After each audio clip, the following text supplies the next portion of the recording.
Të nderuar televizikues, përshëndetje, unë jam Flutur Akasa dhe do t'jemi bashkë në këtë edicion informativ këtu në Drita Televizion. Ju njohim me zhvillimet e ditës.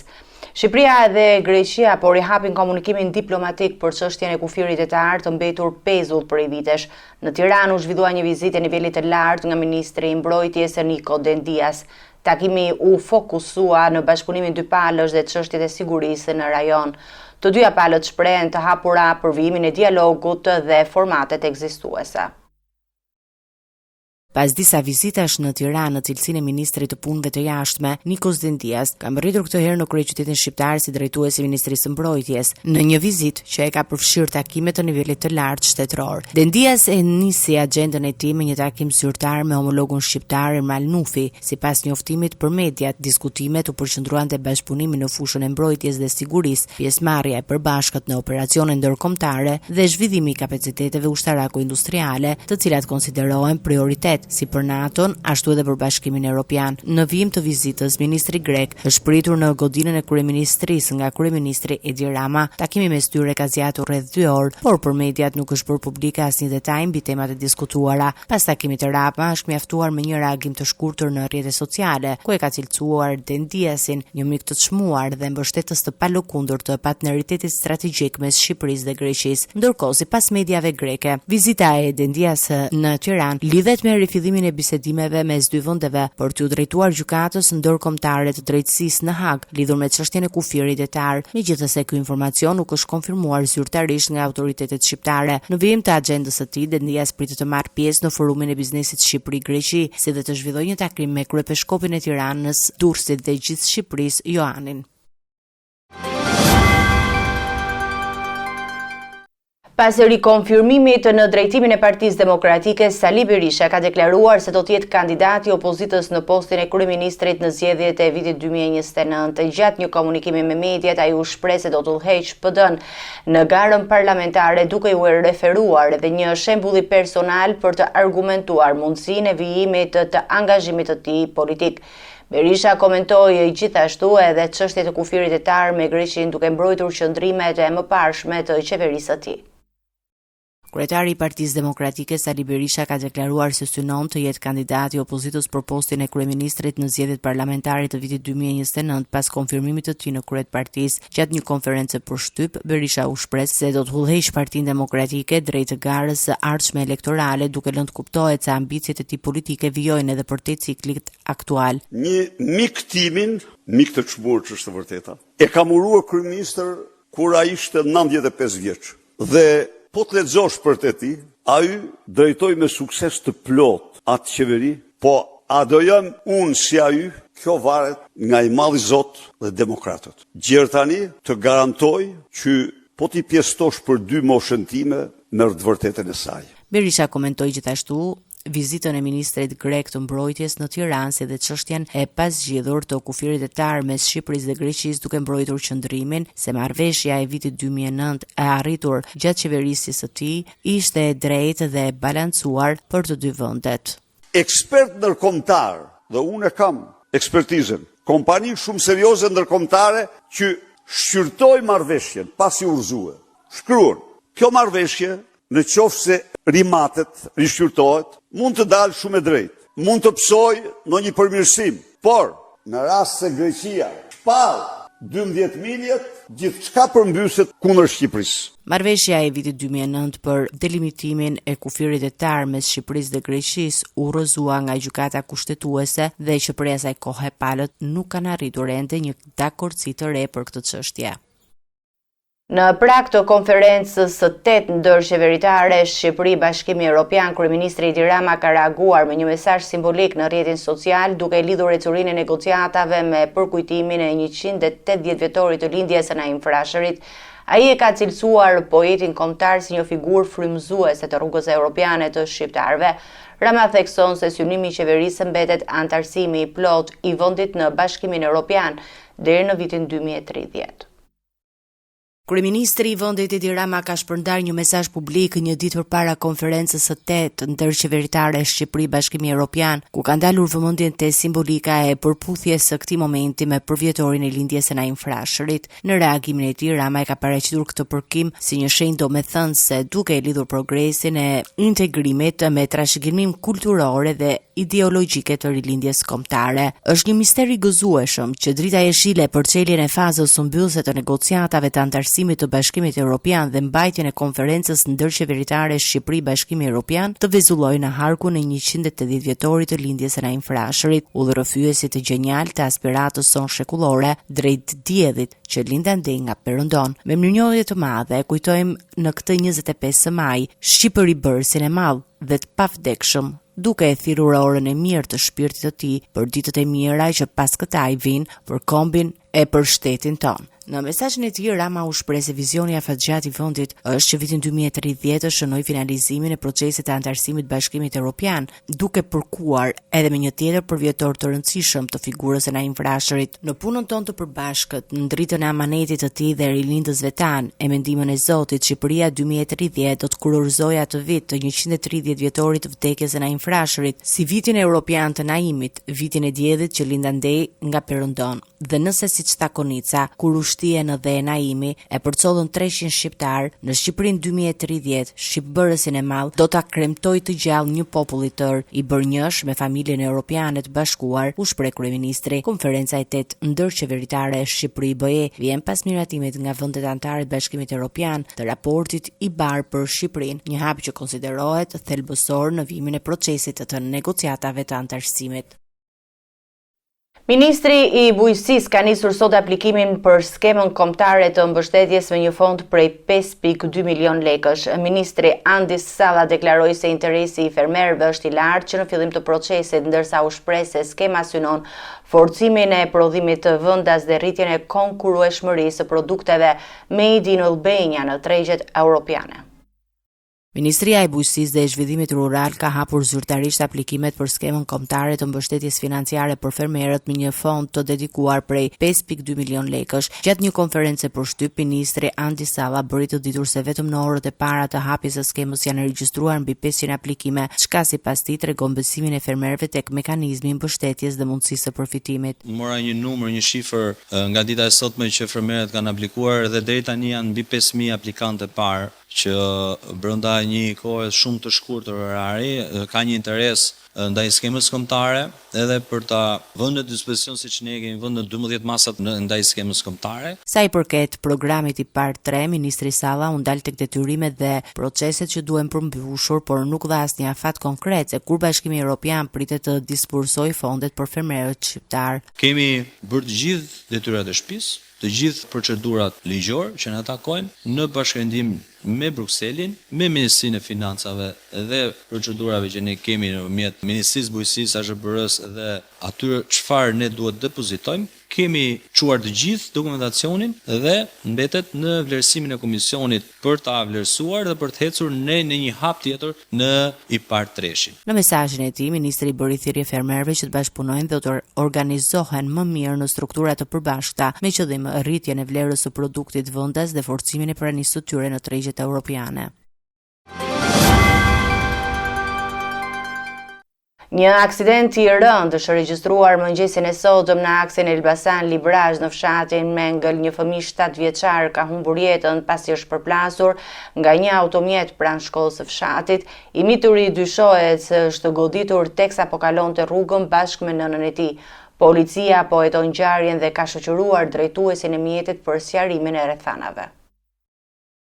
Një ngjarje e rëndë me pasojë humbjen e jetës së një fëmie ka ndodhur mëngjesin e sotëm në fshatin Mengël në aksin rrugor Elbasan Librazh. Pas të dhënave paraprake, një 7 vjeçar është përblasur nga një automjet teksa po kalonte rrugën për të shkuar në shkollë. Ngjarja ka ndodhur shumë pranë institucionit arsimor të fshatit, i cili ndodhet ngjitur me segmentin kryesor të qarkullimit. Drejtuesi i mjetit që u përfshi në aksident është producenti Petri Bozo. Mësohet se i mituri ka qenë së bashku me nënën e tij në momentin e aksidentit, por në këtë moment dyshohet se i ka shpëtuar nga dora dhe është goditur nga një mjet, po lëvizte në aksin nacional. Për shkak të përplasjes së fortë, fëmia ka humbur jetën në vend, ndërsa në zonë kanë mbërritur menjëherë forcat e policisë dhe grupi hetimor. Ngjarja ka tronditur banorët e zonës dhe prindërit, të cilën shprehen të shqetësuar pasi automjetet lëvizin me shpejtësi të lartë dhe çdo ditë rrezikojnë jetën e fëmijëve.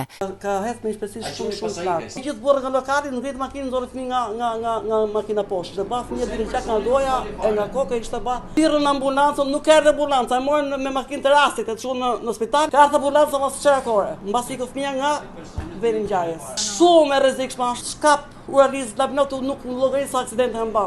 Nuk llogaritet. Kurse ai shoferi thosh un jam në rrugë nacionale thoshë.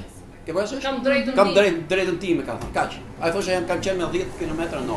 Sa kaq, drejtuesi i automjetit është shoqëruar në komisariat për të dhënë sqarime mbi rrethanat e aksidentit, ndërsa vijojnë hetimet për zbardhjen e plotë të ngjarjes. Rruga nacionale Elbasan Librazh kalon përmes zonës së banuar dhe sipas banorëve, aksidentet janë të shpeshta.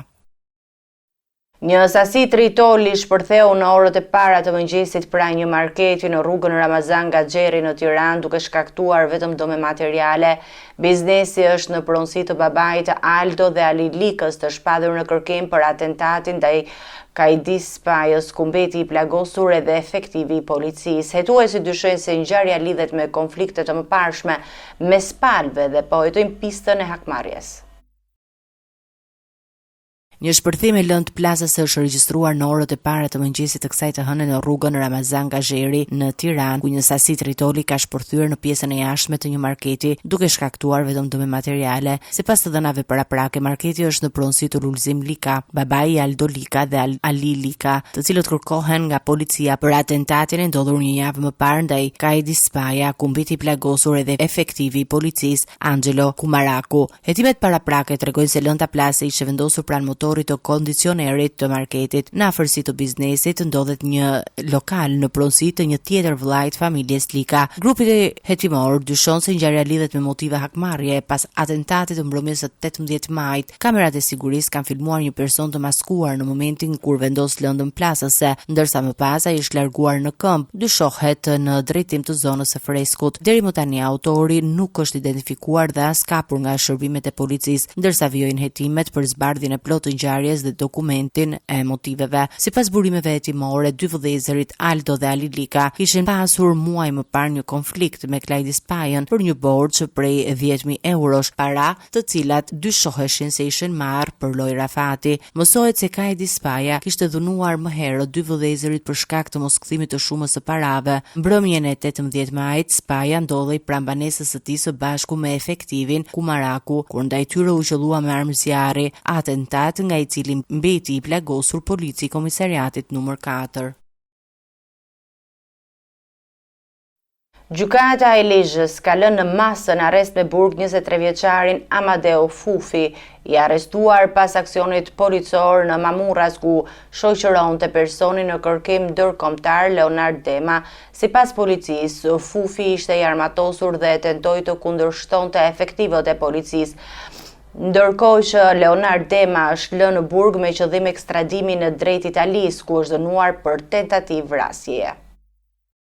Gjykata e Lezhës ka vendosur masën e sigurisë arrest me burg për 23 vjeçarin Amadeo Fufi, i cili u arrestua pas aksionit të policisë në Mamurras, ku shoqëronte të shumë kërkuarin Leonard Dema. Trupa gjykuese cilësoi të lishme arrestimin e të riut, ndërsa ndaj tyre ndojnë akuzat për mbajtje pa leje dhe prodhim të armëve shpërthyese dhe municionit, si dhe kundërshtim të punonjësve të policisë së shtetit. Sipas hetimeve, në momentin e ndërhyrjes së forcave të policisë, Amadeo Fufi ishte i armatosur dhe ju ka drejtuar armën efektivëve, ndërsa dyshohet se tentoi të largohej duke rrezikuar jetën e uniformave blu gjatë operacionit. Ndërkohë, masa e sigurisë për Leonardo Demon është komunikuar në ambientet e spitalit të traumës në Tiranë, ku ai po merr trajtim mjekësor pas plagosjes gjatë shkëmbimit të zjarrit me policinë. Gjykata vendosi që Dema të qëndrojë në burg me qëllim ekstradimin drejt Italisë. Ai rezultoni dënuar nga gjykata e Trentos me 7 vite burg për veprën penale tentativë vrasje sipas legjislacionit penal italian. Operacioni në Mamurras u zhvillua në kuadër të kapjes së personave në kërkim ndërkombëtar, ndërsa hetimet vijojnë për të zbardhur plotësisht rrethanat e ngjarjes dhe veprimet e të arrestuarve gjatë përplasjes me policinë.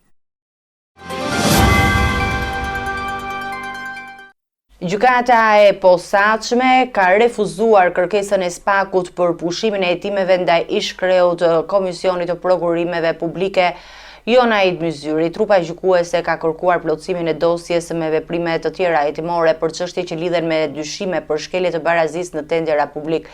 GKK-ja ka urdhëruar kryerjen e akt ekspertize teknik brenda 45 ditëve përpara se prokuroria të rikthehet sërish në një kërkesë të re. Gjykata e posaçme kundër korrupsionit dhe krimit të organizuar ka rrëzuar kërkesën e SPAK për pushimin e hetimeve ndaj ish-kreut të Komisionit të Prokurimeve Publike Jonaid Myzyri, duke kërkuar vijimin e hetimeve për dosje në fjalë. Vendimi i gjykatës lidhet me një episod të dyshuar për shkelje të barazisë në tendera apo ankande publike të kryer në bashkëpunim, ku përveç Myzyrit janë në hetime dhe persona të tjerë. SPAK ishte kërkuar mbylljen e çështjes duke argumentuar se nuk ekzistonin provat mjaftueshme për vijimin e procedimit penal. Por gjykata e posaçme nuk e ka pranuar këtë kërkesë, duke vlerësuar se dosja ka nevojë për hetim shtesë dhe verifikime të mëtejshme teknike. Në vendimin e saj, GKK ka udhëzuar organin e akuzës që të kryejë një akt ekspertim teknik brenda një afati 45 ditor me qëllim sqarimin e elementeve të çështjes dhe plotësimin e provave të nevojshme hetimore. Pas përfundimit të ekspertimit dhe veprimeve të tjera procedurale, SPAK do të ketë mundësinë të drejtohet sërish gjykatës, qoftë me një kërkesë të re për pushim të çështjes apo me një tjetër vendimarrje procedurale në varësi të rezultateve të hetimit. Policia e Burgjeve ka zhvilluar një kontroll të befasishëm në institucionin e vuajtjes së dënimit në Shkodër, ku janë gjetur dhe sekuestruar 3 telefona celular të fshehur në ambiente të ndryshme të godinës. Kontrollet janë kryer në drejtimin e stafit drejtues dhe policisë së Burgut në kuadër të aksionit kombëtar për goditjen e sendeve të ndaluara në qeli. Policia e Burgjeve ka intensifikuar kontrollet në institucionet e vuajtjes së dënimit në vend, ndërsa gjatë një operacioni të zhvilluar në burgun e Shkodrës janë zbuluar dhe sekuestruar 3 telefona celular të fshehur në ambientet e brendshme të godinës. Kontrollet janë kryer nga stafi drejtues i institucionit në bashkëpunim me efektivët e policisë së Burgut, duke u fokusuar kryesisht në godinën numër 2, ku dyshohej për sende të ndaluara. Gjatë verifikimit, efektivët kanë gjetur një aparat celular Nokia, një iPhone së bashku me 2 fisha karikimi, si dhe një tjetër telefon të markës Xiaomi. Sipas burimeve zyrtare, pajisjet ishin të fshehura në lavanderi dhe në ambientet e dusheve në përpjekje për t'u shmangur kontrolleve të autoriteteve penitenciare. Deri më tani nuk është përcaktuar se kujt prej burgosurve u përkasin celularët e sekuestruar, ndërsa administrata e burgut dhe strukturat përgjegjëse kanë nisur verifikimet për identifikimin e poseduesve të tyre. Kontrolli në burgun e Shkodrës vjen në kuadër të nismës së Drejtorisë së Përgjithshme të Burgjeve për kontrolle të imtësishme në të gjitha institucionet penitenciare të vendit, me synim goditjen e sendeve të kundërligjshme dhe rritjen e sigurisë brenda burgjeve.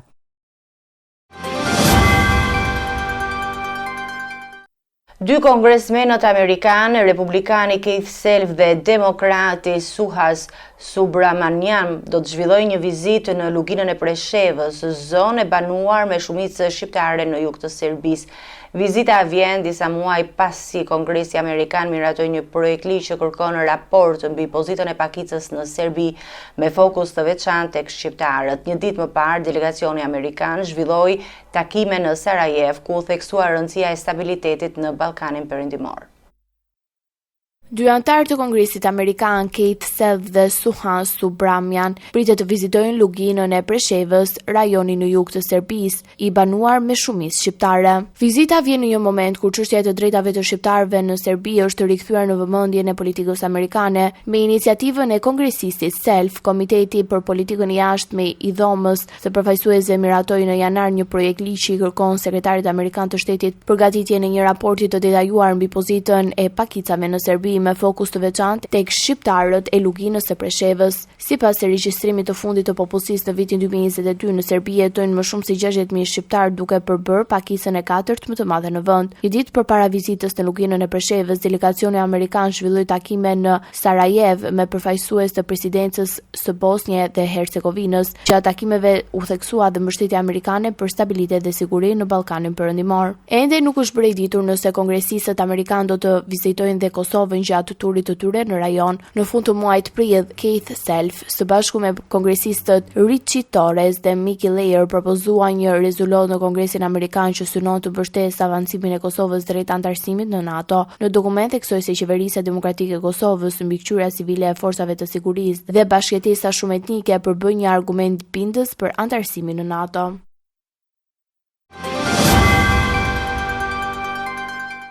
Të nderuar teleshikues, do të jemi me parashikimin e motit. Territori shqiptar për datën 26 maj 2026 do të karakterizohet nga kushte atmosferike relativisht të qëndrueshme, me dominim të kthjellimeve dhe intervale të gjata me diell, ndërsa në disa zona malore priten vranësira të lehta kalimtare. Paraditja do të jetë kryesisht me diell në pjesën më të madhe të vendit, ndërsa në zona të izoluara do të ketë vranësira kalimtare. Pasditja vijon me dëmot të ngrohtë dhe rreshje të dobta lokale në zonat lindore dhe malore. Temperatura minimale pritet të zbresë deri në 10 gradë Celsius, ndërsa ajo maksimale do të arrijë deri në 31 gradë Celsius. Gjatë ditës priten rreth 9 deri në 11 orë me diell.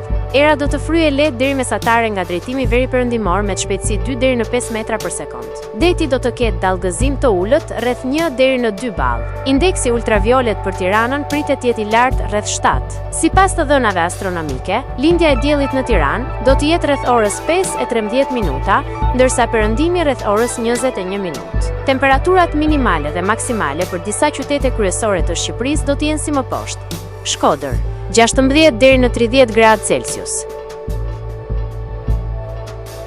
Kukës 13 deri në 28 gradë Celsius.